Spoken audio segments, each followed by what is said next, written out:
Here are the facts. When you ask the residents that Trump is claiming to help, they say that they oppose it at a 79% rate. 61% of them feel less safe. When you ask them what they care about the most, it's not homicides, it's not carjackings, it's Trump's occupation of D.C. So the question then becomes, who are we helping here? Who are we helping here? The idea that public policy isn't meant to serve the public in D.C. is absolutely absurd when Trump was claiming he was helping the public. So the question that I then want to ask is, why don't we mobilize the National Guard to the 8 out of 10 red states that are the highest homicide states? If this decreases crime... Today, I came across this intense debate on CNN, where the always smug and never correct Scott Jennings faces off against Adam Mockler over the military occupation of Washington, D.C. And believe me, you don't want to miss this entire exchange because it just keeps getting more revealing. And hey, drop a comment below telling me where you're watching from. I love seeing people from all across the country and around the world joining this conversation. Also, don't forget to hit that like button and subscribe to the channel. We're so close to reaching 100 subscribers, and I can't wait to celebrate that milestone with all of you. Okay, now let's get right into the debate. So now it doesn't matter,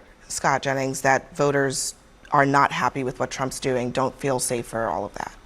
I don't care what they think. I mean, these are the same people who elected the mayor and city council that ran the city's public safety into the ground in the first place. You don't care what the residents... They don't know what's good for them. You don't care what the residents of D.C. think. I do not. I do not care one bit, and I'll tell you something else. I feel like I do remember just a couple of weeks ago you were saying, well, secretly, D.C. residents really want this because they know the crime is so bad. I don't know now what we they actually want. have the numbers that say... No, I absolutely disagree with Scott Jennings' attitude here, saying he doesn't care what D.C. residents think because these are the same people who elected the mayor and city council that ran public safety into the ground is not just dismissive, it's insulting. These are real people experiencing the consequences of federal occupation every day. The data is clear. Nearly 80% oppose this takeover and over 60% feel less safe, yet Jennings acts like their voices don't matter. This is the kind of arrogance that only widens the gap between policymaking and public reality. If safety were truly the goal, ignoring the overwhelming opposition and fear of the people living there is the last thing you should do. This just shows how out of touch and politically motivated his stance really is. Scott's unshakable loyalty to Trump is nothing but blatant political opportunism, especially considering his new book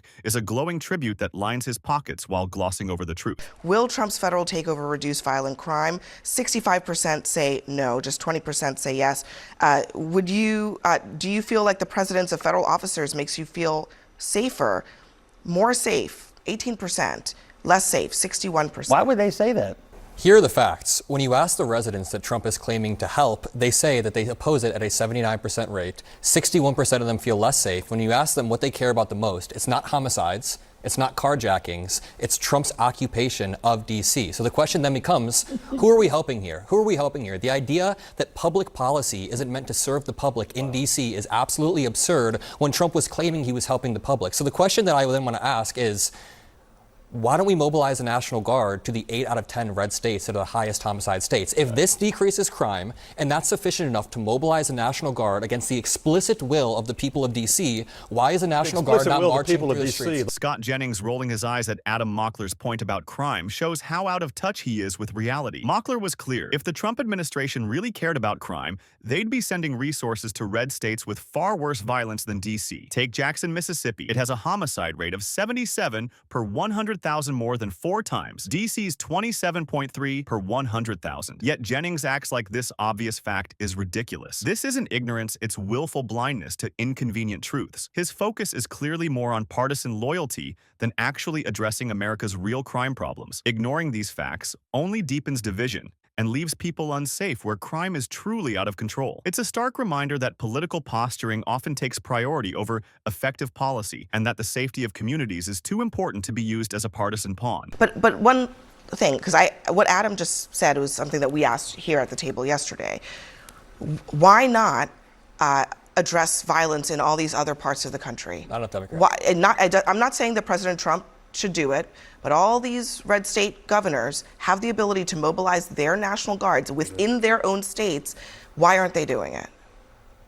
Right now, I don't think they feel the need to. But right even now, though the Home Rule violence Act, levels are higher in some of those states don't than have they a are in Home Rule DC. Act, but they do have a governor. No, but they have a governor and they have a National Guard that's under the control of the government. We're talking about D.C. right now. But their cities have more crime than Washington, the difference between our national capital and every other city. You're saying that the National Guard is a defeater of crime, but then you refuse to endorse the National Guard being put in other states. You're going to say the National Guard is lower I'm arguing that the national capital, Washington, D.C., exists in a different federal zone, as was pointed out. Yeah, but A, that and is B, only and B, that it's is our only national as it relates capital. to It's, I'm sorry, Hold it on, is different Scott. than Memphis It or is whatever. only as it relates to Donald Trump's role in this whole thing. When president's role.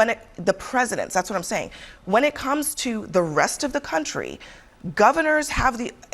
I'll let you Governors get have the it. ability. Governors have the authority to do what Trump is doing, and they are not doing. Scott Jennings' claim that Washington, D.C.'s unique federal status justifies the heavy-handed federal National Guard deployment ignores the deeper issue at hand. While D.C. does not have home rule like other states, many red states with far higher violent crime rates do have governors with the authority to mobilize their National Guards, yet they choose not to exercise that power. For example, states like Mississippi, Louisiana, and Tennessee, which have cities with homicide rates far exceeding D.C.'s 27.3 per 100,000 residents, have not deployed their National Guards to combat crime inside their own borders. This selective deployment clearly reflects political convenience rather than a consistent public safety strategy. The facts on the ground further underscore this disparity. Trump's deployment of roughly 2,000 National Guard troops to D.C. since August 2025, at an estimated daily cost of over $1 million, has been justified as a crime reduction measure. Yet, crime statistics show that violent crime rates in several red state cities